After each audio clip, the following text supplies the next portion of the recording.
आमच्या कोकणामधली सावित्री नदी घ्या, सगळं केमिकलने भरली आहे. मी आता आणलंय इथे तुमच्यासाठी.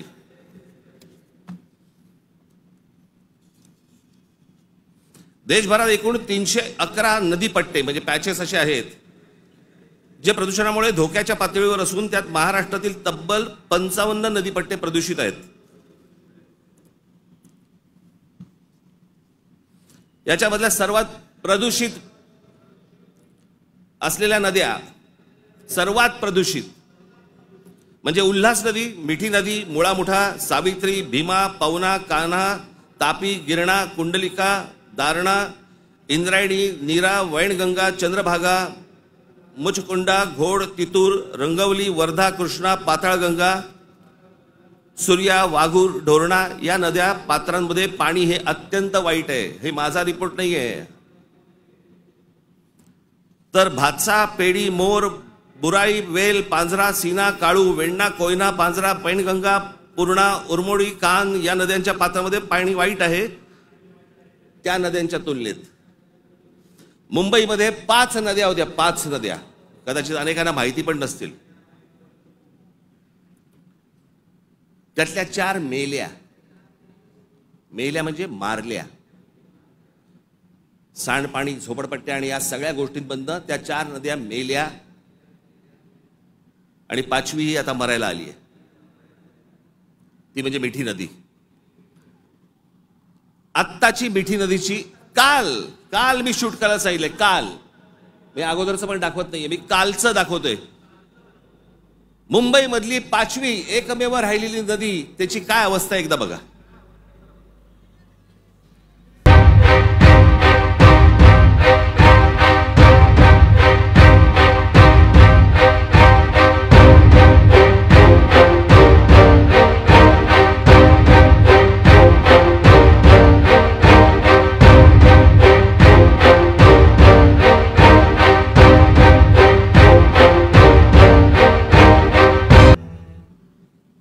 ही नदी आहे आपली. या सगळ्या नद्या मारून टाकल्या आपल्या लोकांनी. दरवर्षी येणार मुंबई महानगरपालिका म्हणणार की आम्ही मिठी नदी साफ केली. ही साफ जोपर्यंत आजूबाजूची वस्ती हटत नाही तोपर्यंत या नद्या कधीही साफ होणार नाहीत. आपल्या सगळ्या नद्यांमध्ये सगळीकडे केमिकल्स भरलेली आहेत. का? आमचं पोल्युशन कंट्रोल बोर्ड काय करतं? उद्योगधंद्यांना प्रोत्साहन, कारण उद्योगपती ह्यांना प्रोत्साहन देतात.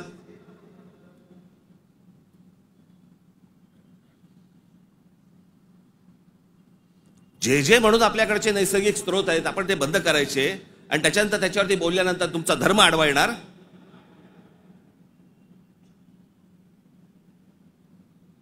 धर्माच्या गोष्टी तर मला तर कोणी सांगू पण नाहीत या लोकांनी. काही गोष्टी आपण आपल्याच सुधारल्या पाहिजेत.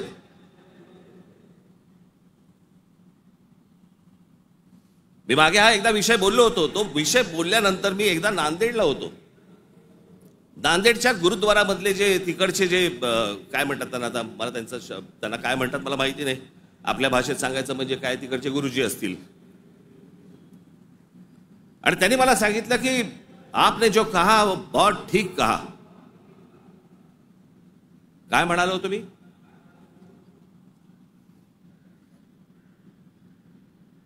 आमच्याकडे महानगरपालिका, जिल्हा परिषदा, ग्रामपंचायती, देशभर सगळ्या ठिकाणी आमच्याकडे काय भिंती रंगवल्या जातात, बोर्ड लावले जातात.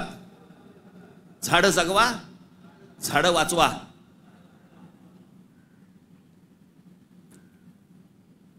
आणि आमच्याकडे देशामध्ये आपल्या हिंदूंचे अंतिम संस्कार, अंत्यविधी हे लाकडावरती होतात. कुठून येतं लाकूड? लाकूड येणार कुठून? या देशातली जंगलतोड झाल्याशिवाय लाकूड येणारच नाही.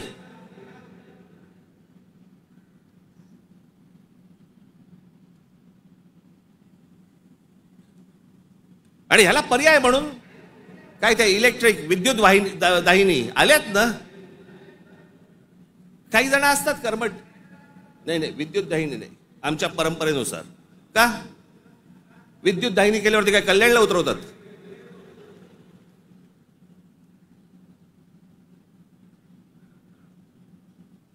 देशभर विद्युत दाहिन्या झाल्या पाहिजेत. त्या विद्युत दाहिन्या झाल्या तर लाकूड लागणार नाही. लाकूड लागणार नाही मग जंगल राहतील.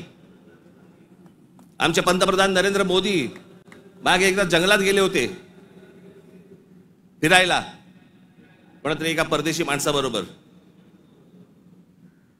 म्हणजे आमच्या पंतप्रधानांना जंगलांची आवड आहे.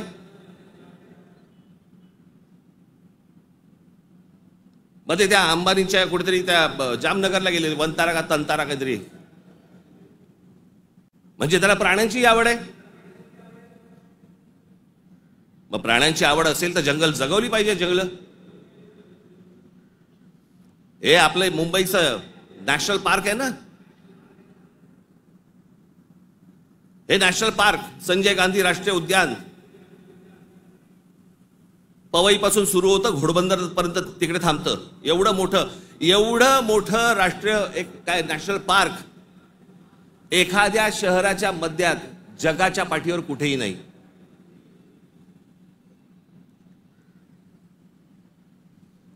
आपण आमचे मूळ विषयच आपण विसरलेलो आहोत.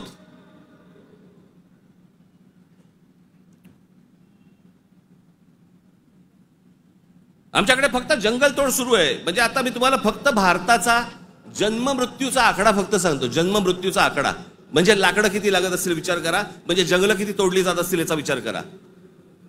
भारताचा मध्ये जन्म आणि मृत्यूचा दर दररोज 81,746 मुलं जन्म घेतात आणि दररोज 29,679 मृत्यू होतात रोज. दररोज साधारणपणे 50,000 लोकसंख्या वाढत आहे. महिन्याला 24,52,380 लोक जन्म घेतात आणि महिन्याला 8,90,370 लोक मृत्युमुखी पडतात. वर्षाला 2,94,28,560 जण जन्म घेतात आणि वर्षाला 1,06,84,440 जण मृत्युमुखी पडतात.